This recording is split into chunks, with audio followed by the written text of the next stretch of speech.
thank you guys for uh, being here. My name is Paul Abadilia, and I work as a sets art director at Pixar Animation Studios. It's so good to be back here with you guys. Thank you, Rise Up Animation, and the Pixar Scouts fam for having me on here again to, share with you my journey on designing the worlds that you see on Soul, and also just a little bit more about myself too. And if you haven't seen Soul, I highly recommend that you go find a way to see it. It's streaming currently now on Disney Plus. And before I talk shop on effective storytelling through world building, I want to talk about, I'm going to take you into my world a little bit and give you a little bit about who I am and how I, got here. So I was born in Manila, Philippines.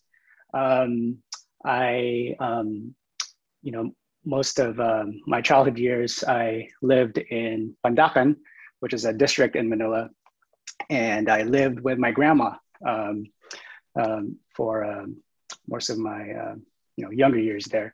And so she raised us, myself and my younger brother. And in the next few slides, I'm going to just take you guys through a trip down memory lane through a series of memory sketches. Of what life was like, growing up as a kid in Manila with my grandmother. Um, you know, I remember growing up there, we didn't have a working TV at home. Like we had a TV, but it was broken. So it was just a prop that was just sitting there. So playing outside was the thing to do. And I grew up in a very modest household. So if it meant that, I wanted to go fly a kite, it meant that I had to learn how to make one myself. And so this is a scene of myself and my younger brother flying a kite that we had made. And that black thing on the right side of the screen is this small kind of estuary that was black because I later found out that we were living near an oil refinery. And people would just dump their garbage into the water and polluting the water in that way. So I clearly remember that image in my head. Also, I just really learned how to be resourceful. As kids, growing up the way I did, there was no chalk or that you could just find and draw on the street with. And so we had to find the nearest terracotta pot and chip off a piece and use that as a way to draw something on the ground. And in this case, drawing grids to, play hopscotch. And we played street games. There's this game that involved using your sandals and a tin can, and it was like a tag kind of game that you played with your friends. And being out in nature was a thing to do as well. And one of my favorite pastimes, chasing and catching dragonflies. As the eldest, and growing with my grandmother, she definitely needed help around the house, and so I was kind of tasked to grow up a little quicker than normal. And so I would, be asked to run these errands and, go to the store and pick up a few things. I would also take trips to, the nearby marketplace and, buy groceries and learn how to bargain and make sure that the shopkeepers weren't ripping me off. Going to school also was an adventure because before I moved to live with my grandma, I was going to the school that was closer to where I lived at the time. But after moving around a lot, stuck with that school. And so the commute then got longer. So we took public transportation. This is a scene of my grandma and me commuting to go to school. So we took the bus, we took, the jeepney, which is the king of the road in the Philippines. And you can see me here with my uniform and my backpack, full of books. Is too heavy for me to carry. So I always had this trolley that was like bungee corded onto that I would roll around. And I would always carry this, cooler full of water because it's hot, it's humid, you need to hydrate. And it's another street scene of what that commute felt like. There's always, street food vendors on the side of the road to, feed people because everybody's always on the go. And speaking of food, this is a typical Filipino, you know, family meal, and food is always kind of served in this, communal style and family style. And I lived at, with my younger brother, my grandma, my great grandma. That's me right there on the right side, and my grand uncle, my grandma's brother. And we had a lazy Susan in the middle of the table, which is very typical of a Filipino household, since meals were always shared family style. And I always felt a little bummed about not being able to live with my parents around, such a young age. And so I just remember staring off into space a lot as a kid and kind of just daydreaming for better days. But, within that process of navigating, like my feelings and things like that, I always had art to and drawing to turn to. And this is, one of my, I think one of my early drawings I found when I was in third grade. And I've always loved to draw ever since I was a kid. I was never told by anyone in my family to not draw or pursue art, and I'm very thankful for that. And so, I'm just very lucky to have a family that was very supportive in that way. And so this, became my first published piece of illustration that was chosen for a calendar that was sold to help raise funds for my elementary school's art club. And I did this, on third grade, just before I immigrated here to the Bay Area, here in the Bay Area in California.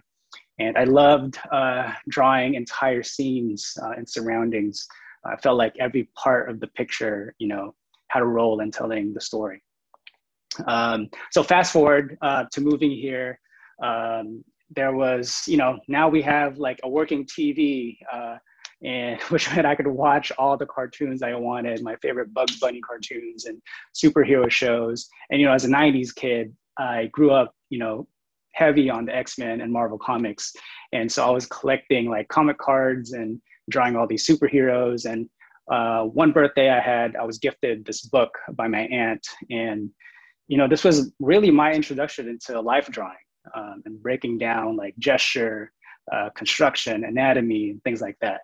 And then, as I watched all these like Disney movies, yes, I had that moment where like, yeah, people actually go to work to create these things, that they don't just, manifest, just by themselves. So I was really interested in what that career path would be like. And then, as the years move on past, I watched Disney's Tarzan and Lilo and Stitch, and I was like, man, like those backgrounds, like, I mean, yes, you should always be looking at the characters, but there's something about how the setting, like, was just this character on its own. And I was so drawn into that. And thanks to my high school teacher, she took us to this field trip to our nearby university. I went to Milpitas High School. And we took the bus to San Jose State to learn about their animation program, which is deeply rooted in American illustration. And so, for me, my situation was I was living in a household where there was 5 kids. My dad and my stepmom, had to support, all of us. And so going to a prestigious art school was, like really out of the picture. So the smart move was to go to a local university. And I did pretty well in school too. So it was close to home, and, quality, well-rounded education. And also what I really learned a lot from going to school here was how resourceful everybody was, the whole student body was. So in my junior year, I applied at Pixar for an art internship and got rejected. But thankfully, I was accepted to go to Walt Disney Animation Studios in Burbank as an intern in visual development. And that was amazing. And I was mentored by the layout supervisor of Tarzan. So it was like, wow, like the universe is kind of, comes full circle there by Jean-Christophe Poulin, and that was amazing. Learned a lot from him, as well as Claire Keane, Glenn Keane's daughter, and she was awesome. And just really, was a sponge, just learning everything I could during my 2 months internship there. Came back to school, worked on my portfolio, and applied for an internship again at Pixar. And thankfully, 2008, when after I graduated, I got in. And so I've been at Pixar ever since. And I'm very thankful and feeling really blessed to have had the opportunity to work on all these films. I've I came in as a set designer primarily, and later over the years evolved into becoming a shading and lighting designer as well. So, skill set has definitely expanded, I believe, and I'm still working on continuing to expand that, even till now. So, and Soul was my first film where I got to art direct, which was amazing. I learned a lot from that process, and today I'll be talking about that. And also got to help art direct on Luca.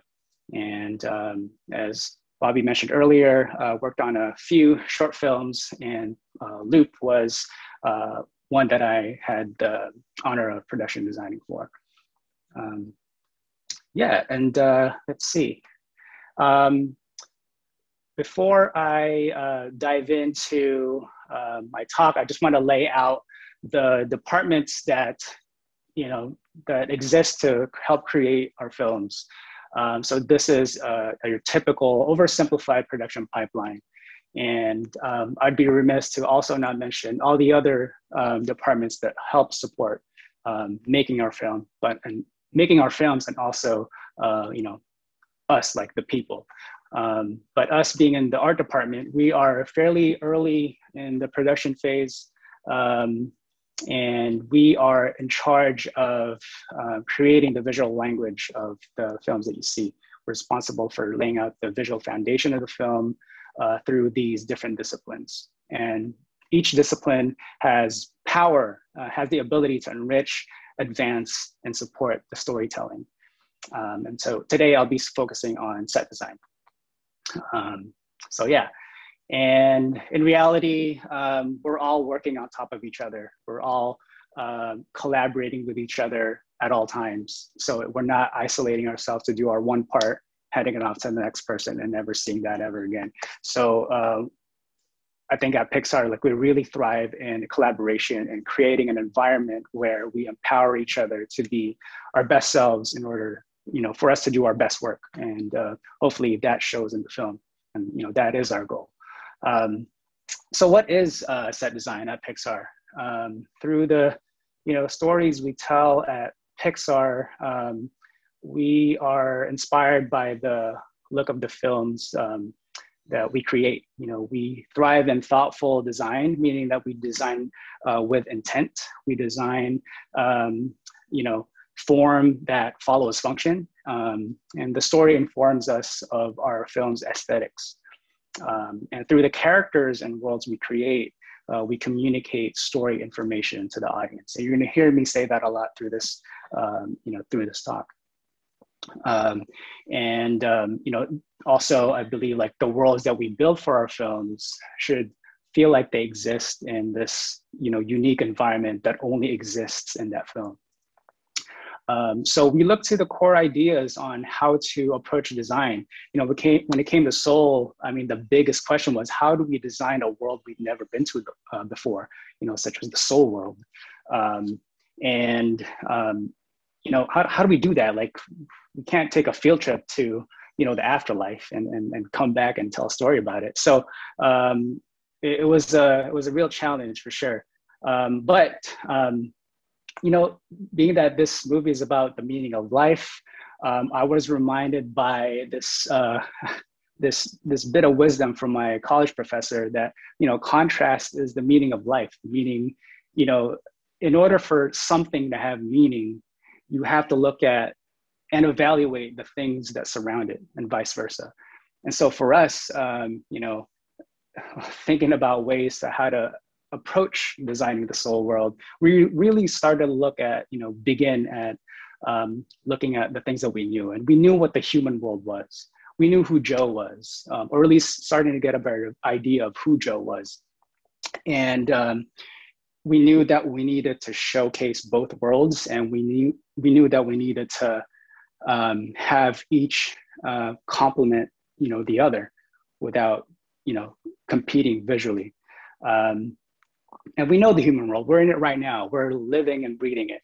Life is a struggle, as the film and our experience shows us. And the stuff of living is really made up of all those small things that are often overlooked. And in Joe's case, our main character, this is how he experiences, the world around him. And he discovers that life isn't about the destination, right? It's about the journey. So we thought about that very deeply. We took a moment and really made an effort to incorporate that into our design. So that specificity, that grit, the ordinary was something we needed to celebrate in order to express how life and time is limited for Joe and our characters, and how fleeting it is for them, in order to contrast and make the soul world experience that much more amazing and feel fantastic and otherworldly. So both had to coexist and complement each other. So we took these principles and started applying that. I'm going to go through a series of images done by our team members, our designers and collaborators. And so this is one of the first images that was done to kind of explore what the soul world would feel like. And, time doesn't exist in the soul world. It's, things feel infinite. It's airy, it's vaporous. Things feel, in a way mathematically or generated or automated. And it's driven by this force that we are not exactly sure what it is, but, it's about, the universe driving itself. And so these radial patterns, contrasted the rectangular grids of a city, which is man-made. And when it came to starting to think about how do we design these personality pavilions, which are so abstract in itself. And so we started testing out, combining very simplified line forms with abstract, airy shapes. How does that feel? And we even went to the other extreme of what if they were really representational? And would this feel correct or appropriate? But we realized this wasn't as universal as we wanted them to feel, because firstly, this architectural style is very specific to a culture or a part of the world that doesn't speak, globally. So we went back to the abstract route, but also started thinking about, like, what does the youth seminar feel like? Is it this vast open space? Is there such thing as a time of day, in the youth seminar? And we started to really landing on some really good ideas where we start enclosing this space and feeling like it can be like very protected. And these intentional, curvy, softer shapes are something we latched onto to contrast the rectangular, like, architecture shape language that the human world has. And also, we discovered that in order to make the counselors read as lines, we needed to surround them with edgeless, soft, shapes and forms, so that the background intentionally needed to be visually different. And so we took those same kind of ingredients and did a different method and shaping it into something different. And so we talked about ways to represent what the Hall of Everything could look like and the objects found in them. And the idea was that these objects are an almost version or an idealized version of what these things could be on Earth. So it's not 100% complete, just an impression of it. And so this key image that I painted on top of Dave Strick's model was just a visual kind of proof of concept of how do we stack and layer these components without it looking too busy. And so we thought about camera tricks and using blurred edges and soft focus to quiet down certain areas so that we can manipulate our focal point throughout the scene.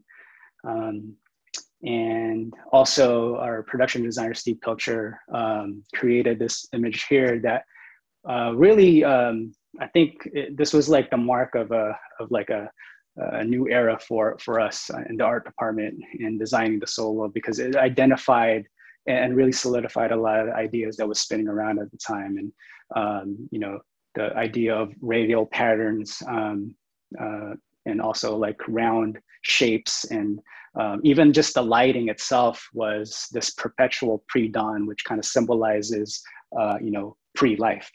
And if you see the Earth portal is always this focal point within the space of the U seminar, everything radiates from that. So if you can imagine from a bird's eye view, it's really just this concentric circle, you know, design, and these hills kind of alternate, and has this mathematic kind of design to it.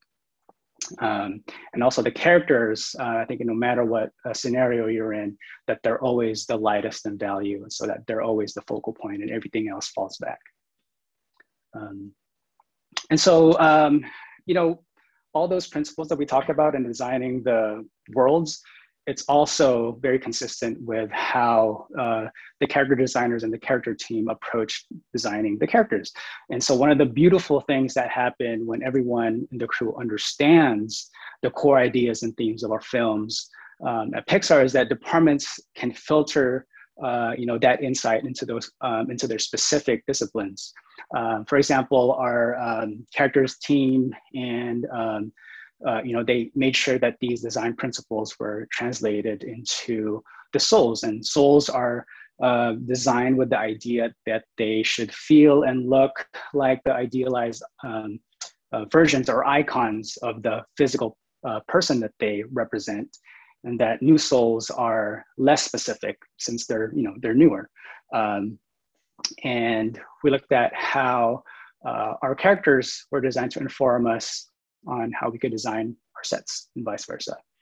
And for the human world, you know, when you look at films like The Incredibles, things are very streamlined and everything looks pretty from every angle. But again, this is a different film, therefore a different look and a different idea. And we're really trying to celebrate the essence, the specific, you know, grit of life on Earth. And so when it came to character design, you know, for example, our cloth and simulation team was really inspired, and so were the character designers, inspired by Ronald Searle's artwork, and how, you know, like the wrinkles and how garments bunch up on like their elbows would normally be something that, you know, in animation would be simplified, but here, like, we really try to celebrate that and hold on to that specificity. So now we shift our focus into the human world and our main character, Joe.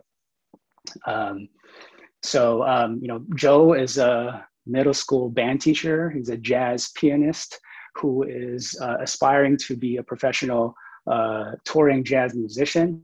So at a point in time, the design for Joe's apartment was starting to take shape. But the one part that needed more specificity was his music corner. And one of my first assignments on the film was to explore just that. And I even took a pass at like, hey, what if Joe did achieve his dream and, you know, he became successful at what he wanted to do? And so how would that reflect in his space? And so, yeah, like, he'll have built-in furniture, and he'll have a nice, you know, hi-fi system, you know, big screen TV and a plush chair, and he'd have, you know, a pair of nice, you know, monitor speakers on both sides of his piano, and he'll probably win a couple of, you know, Grammys and have a platinum plaque on his wall and all these accolades. But then at the same time, we quickly realized, yes, like, that's possible, but that doesn't feel authentic to the character that we're trying to create.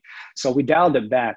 And I think that's part of design too, is exploring, finding what that boundary is. And also, you know, you can always take it back. And so we landed at this idea where it felt, you know, obviously a little bit more appropriate to who he was, because, you know, definitely we want to make sure that the environment is really as an extension of the character. You know, through this pass, yes, we totally get that he's a, you know, he's a musician, but he's also a teacher. So you might see some boxes and you know, lesson plans and things like that. And he's like struggling to have, not struggling, but he's making do with what he has. I mean, that's a spirit of jazz, right? Like you take what you have and you make something of it, you make something meaningful, beautiful of it. And so when it came to like his furniture, he's taking milk crates and making like a nice media stand just so he can, he can just have that and live. And even like the specific like bend on that shelf because of the weight of that record, those stack of records is something real and something that I've experienced. And I've been a DJ since like 1999. So I know what that means to collect records and how much damage that can, imbue on your furniture, for example. So taking personal experiences and infusing that into your work is always encouraged. And I think, a lot of us on the crew did that, and it just benefited the film overall. So shifting a little bit, I'm going to zoom back and show these really cool early, tests in 3D done by our amazing sets department modeling lead, Mike Altman. And he created this style guide to not only onboard the modelers on his team, but also provide everyone in the crew proof of concept that, we can take this stylization, to an extent and have it be achievable in 3D. And alongside Tim Evat, who was sets art director at the time, they were in the early stage of developing the visual language and the sets of the human world. And Pete and the art team were inspired by the work of Ronald Searle, as I mentioned, and also Disney's 101 Dalmatians. And so that inspiration informed us on how to add that human touch, back into the CG model, the way proportions, scale, and even delicate, like thin, like geometry that mimic like hand-drawn lines were played with, as shown in the props here. And also, obviously jazz is very prevalent in this movie. So mid-century jazz album covers were also a key influence, which had a lot of like cubist aesthetics that we liked. For example, like the nightstand there was, just a little twist in its geometry, gave it a little bit more character and interest. So these, early tests were very valuable to everyone, and specifically to me as an art director, because it showed me that we have a range to work with now, and that these ideas were possible to execute in 3D. And at the end of the day, that's what we need to do. You can just, we can draw all you want, but that, the question is like, can we make that into the computer? Can we translate it and put it in the film? So as the story and the character designs evolved and started to take shape, we understood that the aesthetics of the sets needed to respond and complement them. And so the next challenge then became how do we modulate how do we modulate the style so that one, doesn't compete with the characters, two, it communicates the core ideas and themes of the story, as I mentioned before, and three, it doesn't conflict with the visual impact that we were hoping for with the Soul World. So in the spirit of jazz, these bits of wisdom from the late jazz icon Chick Corea, he talks about intentionally creating space for your fellow band members and putting emphasis on the making the overall music sound good instead of that one individual. And as you know, filmmaking is a team effort. As filmmakers and designers, we're always working in a collaborative environment, and we should aim to do the same thing. As an art director, it's important for me. I make it a point to take stock of all the elements that I can manipulate and fine tune and modulate in order to achieve that balance. And I don't claim to be a musician, although I played alto sax a little bit when I was in the 6th grade. But as I said, as a DJ, I am familiar with at least the very basic components of what creates music. The human world needed to reflect not only the core ideas revolving around time and the specificity of life, but also Joe as a character and his love for music and jazz. To him, music is life. He said that in the trailer that you've seen and in the movie. And music lives in everything, for him. And so now the style that we're creating has a specific reason to exist because it's coming from the point of view of the main character. you know? So how do we infuse the feeling of jazz musicality into its surroundings? You know, this was my attempt. This was just for me to identify those key design principles inspired by the characteristics of jazz music. You know, as we all understood, jazz is driven by rhythm. Notes aren't just notes, they're accented to give it color and feeling.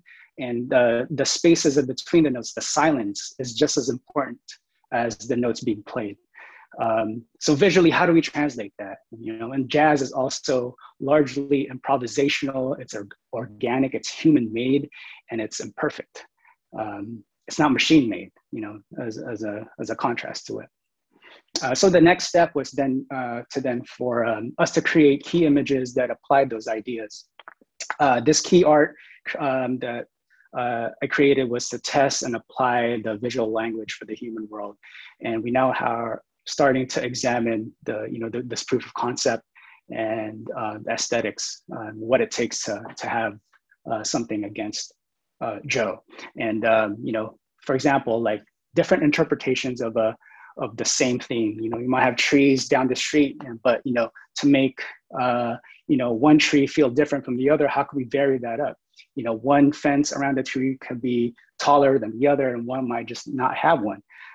Or, you know, unexpected, like little quirks on things, so that things feel,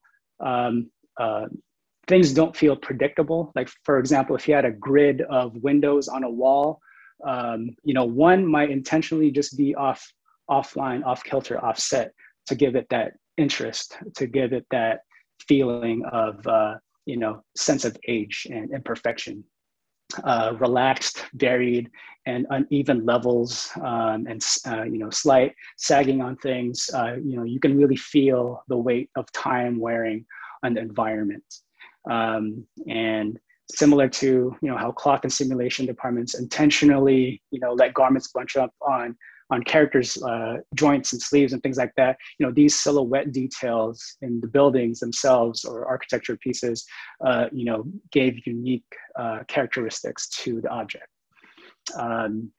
And, you know, contrasting tilted lines against, you know, true lines also gave a sense of movement and rhythm throughout the set. And if everything was parallel or angled in extreme ways, you know, it would either look too predictable and uninteresting or too distracting otherwise. So we definitely had to be conscious about, you know, where we need to be in that range. And, you know, giving caricature to like thin, wiry things and making it feel like line drawings, you know, in 3D was also something that we held on to. And so this is an example of more of a close-up example of the exterior of the jazz club. Even the way that the graphics were treated had that sense of handcraftedness to them. So, you know, our graphic designers paid attention to that idea and applied that into their design as well. So let's go inside the Half Note. And, you know, the Half Note Jazz Club was inspired by the many iconic jazz clubs in New York City. In fact, the interior shape and the floor plan of it was sort of this trapezoid shape, and it gave this forced perspective feel when you're inside, which, you know, low-key kind of speaks to the Cubist aesthetics that helped inspire us in the beginning. So this was like a rough design pass that Yvette had initially done, and I then applied the color and texture that would be applied to it for our shader technical directors. And so the wear and tear and the color choices are also key pieces of information that advance the story. For example, the wear and tear on the floor, like that tells a story in itself, because you can see where the high traffic areas are, you know, where the furniture is always constantly moving. And even the set dressing elements, like the pictures on the wall, say something about the history of this place and how important this was. And speaking of set dressing, one of the parts of my job as an art director is really fine-tuning those details as we get the models made and placed in the set. And we get cameras actually to look at for context of how we're really going to see this setting and you know, through a lens. You know, part of my job is going over each frame, each approved shot, and drawing over and making sure that the compositions that we see in the final film are, at its best that it can be. So yeah, this is, it's not the most luxurious part of the job, but I enjoy it. It lets me kind of reach out to, for example, we need to set up a sound system here. So I had to holler at our audio video folks at Pixar, who we call the Avengers, and get some advice on how do we properly rig this thing. So everybody gets involved. This is also another pass at how fine-tuning stuff on the outside. Yeah, and this was in a shader painting that was done by Ernesto.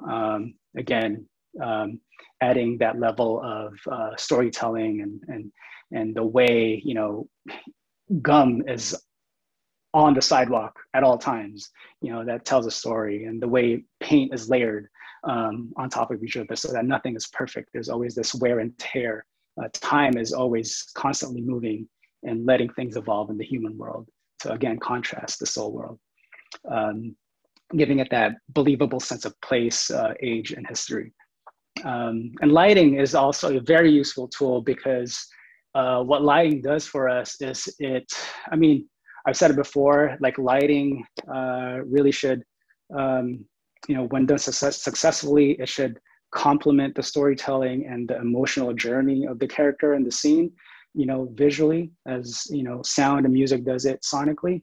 But what, for this film, lighting also helped give space and quiet down, busy areas in the frame to help give focus on the character.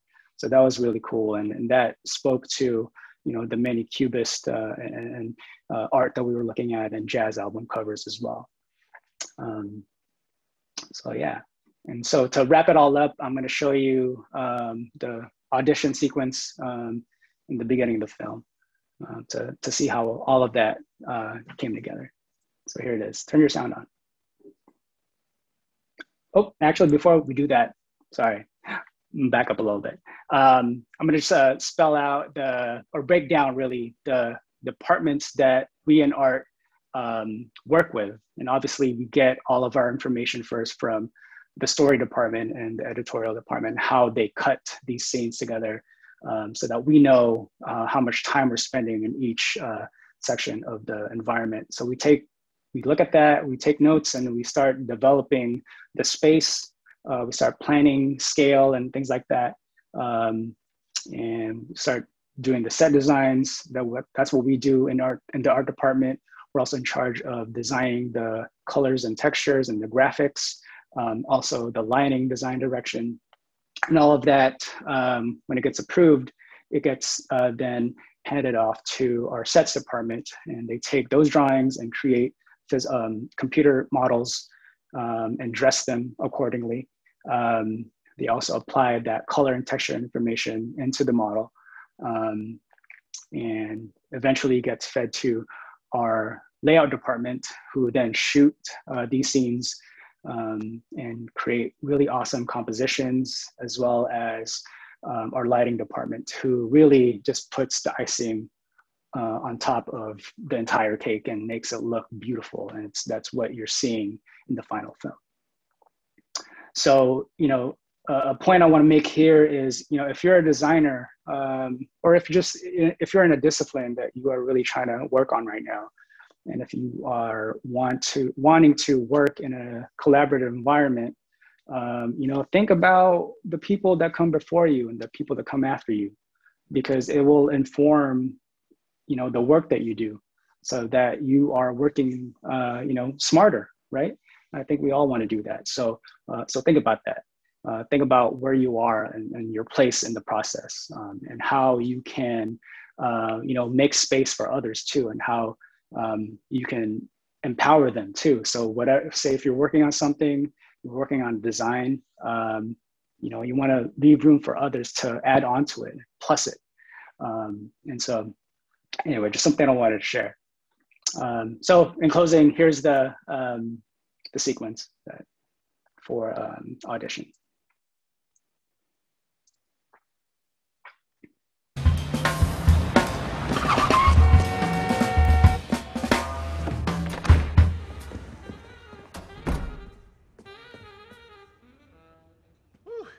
guys. Hey, Curly. Leon skipping town really put us in a bind, man. Yeah, I'll bet. Glad you made it. My boy Bishop said he sat in with you on a set last year in Brooklyn. Said you were great. Well, you know, for a coffee shop.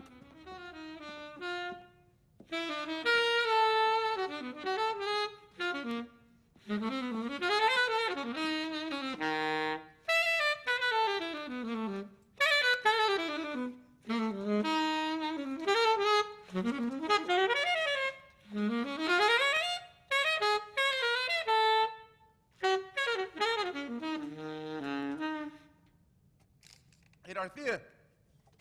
This the cat I was telling you about. My old middle school band teacher, Mr. Gardner. Call me Joe, Dorothea. I mean, Miss Williams. It's a pleasure. Wow, this is amazing. Joe is Ray Gardner's son. So, we're down to middle school band teachers now. Get on up here, Teach. We ain't got all day.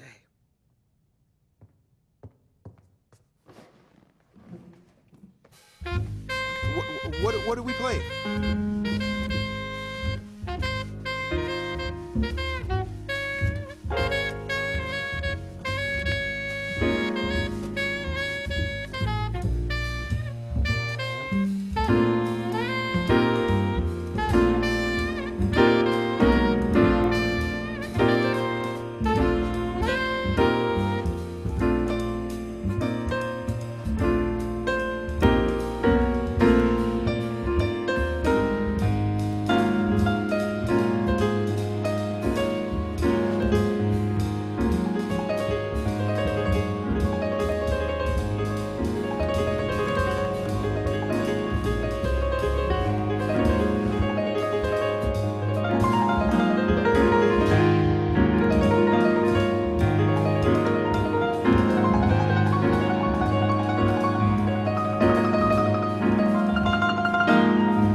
Sorry, I zoned out a little back there.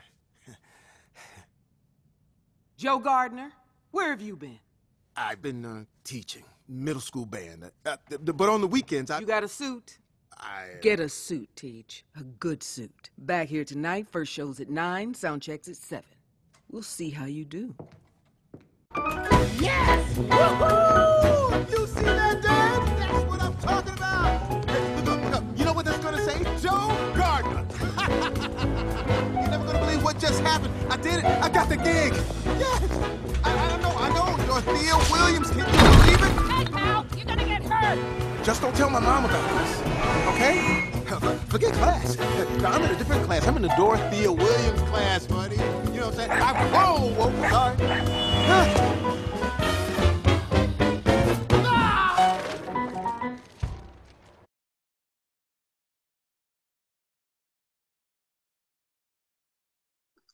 And that's all we got. Thank you so much.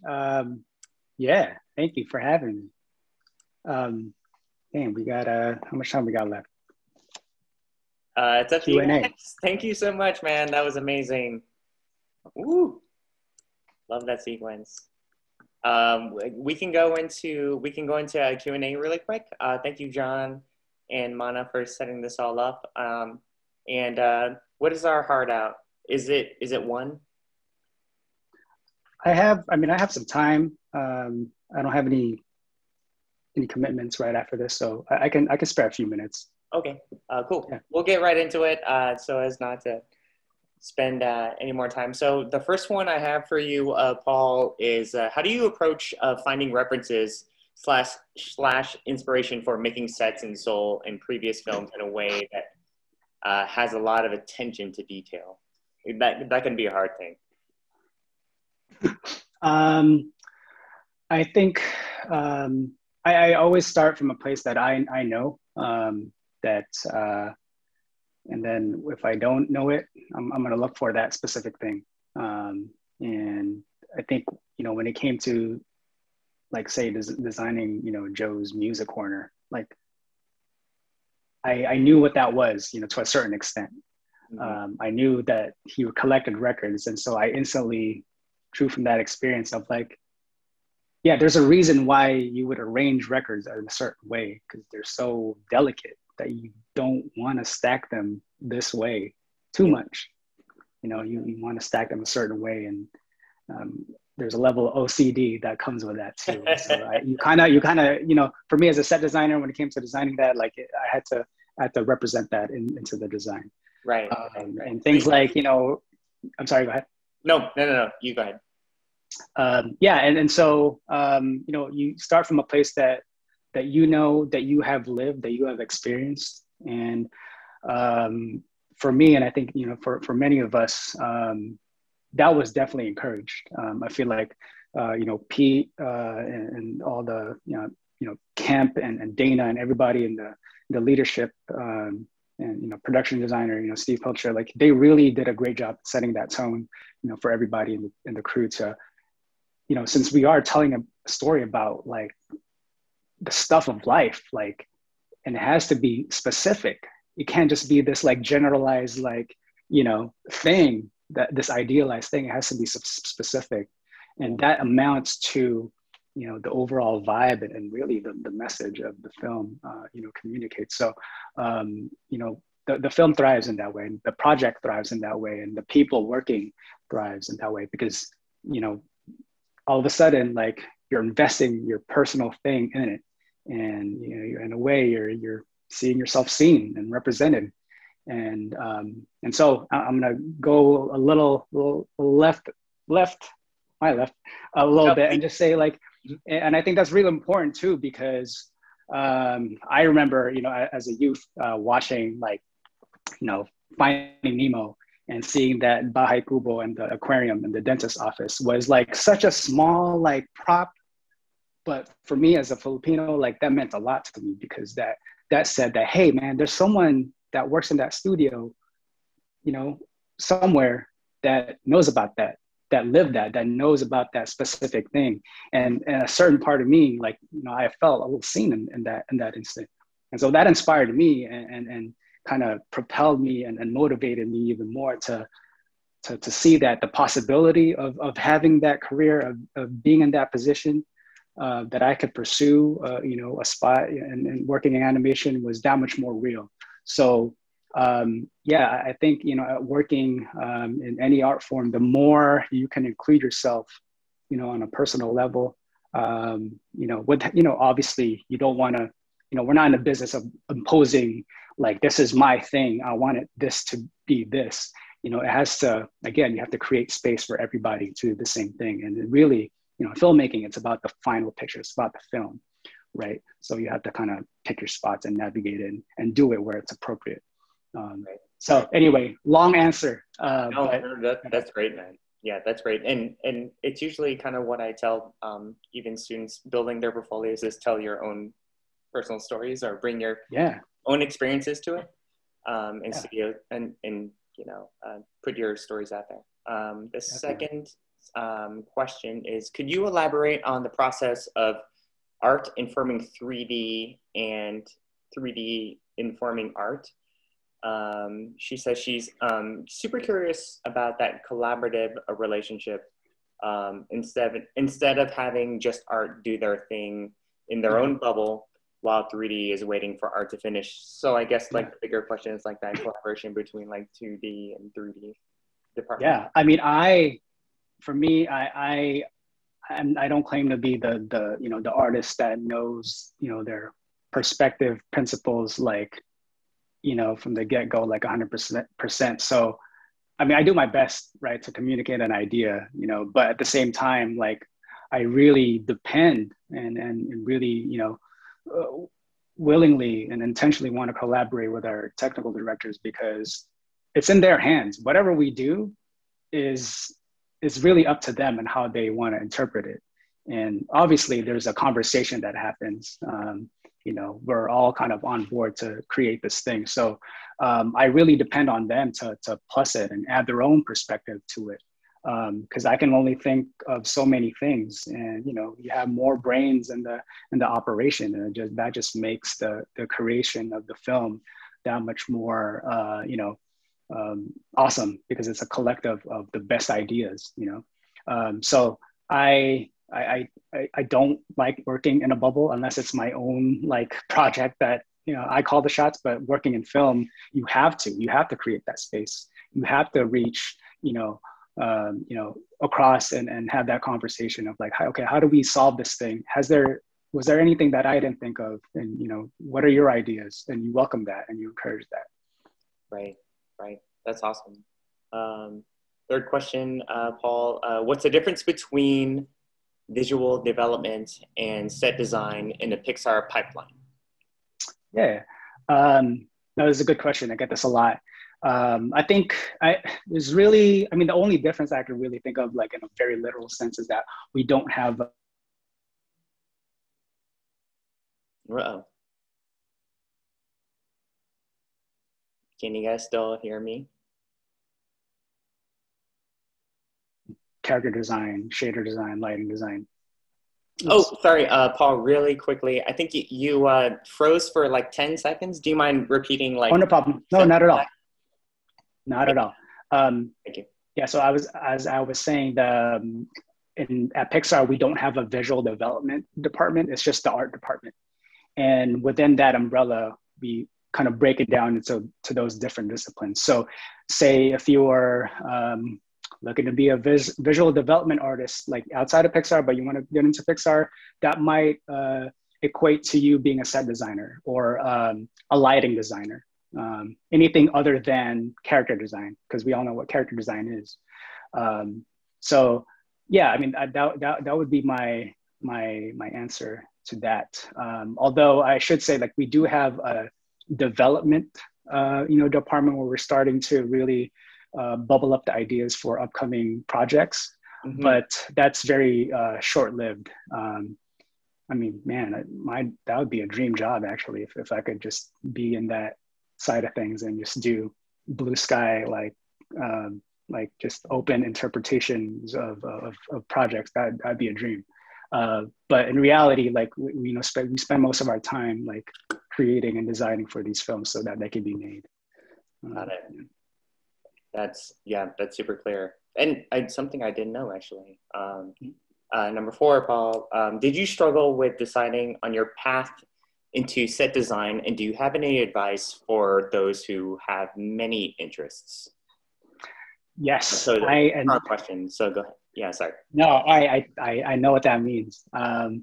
I struggle with that even now. I have a lot of hobbies and interests, so it's like I want to do like everything. But when I was in school, I knew I wanted to get into the animation industry, and Pixar was the top studio on my list. And I knew I needed a way in. You know what I mean? If that makes sense. And that way in for me at the time, when I was a student, it was like I was generally really interested in set design. But then at the same time, I had like dreams and aspirations, like, yeah, I want to do character design as well. But I knew at that time, when I was graduating, like I had all my strengths in this one area. So I'm gonna invest in that. But yes, also I'm interested in, doing like lighting paintings and things like that. I also want to develop that.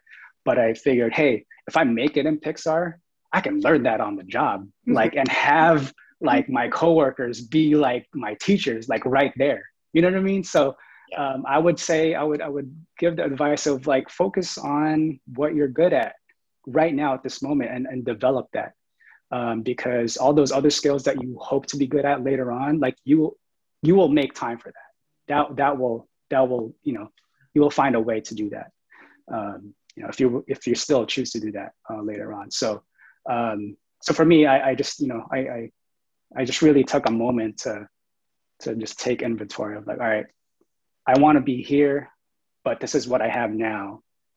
How do I get there with what I have right now, and the time that I have right now? So yeah, hopefully that answers that question or gives a better sense of how to navigate that. I think so. I hope so. So I think this would be the last question. We're kind of ramping up on time. And so thank you everyone for coming. And that was great advice, man, for sure. Last question, what piece of advice would you give to your younger self, younger Paul? Man.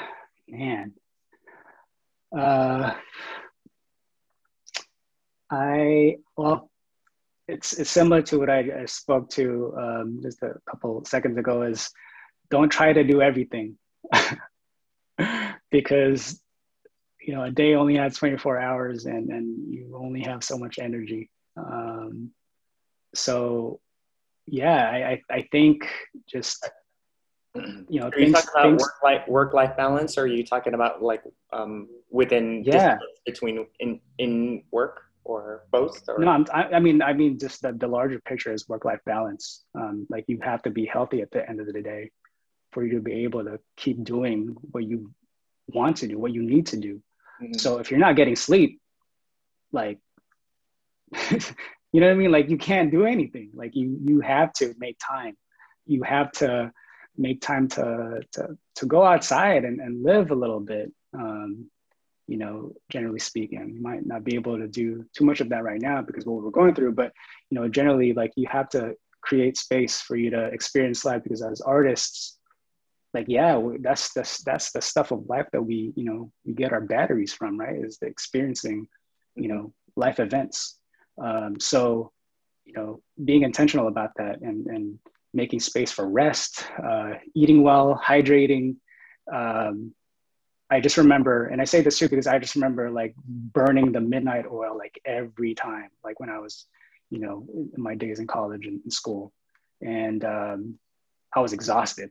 But then at the same time, like, it definitely helped me get to where I am. But I definitely would have had, knowing what I know now, I definitely have better time management skills, if that makes sense. And so, just taking the time to plan around that and making sure that fits into your schedule now, and putting your well-being first.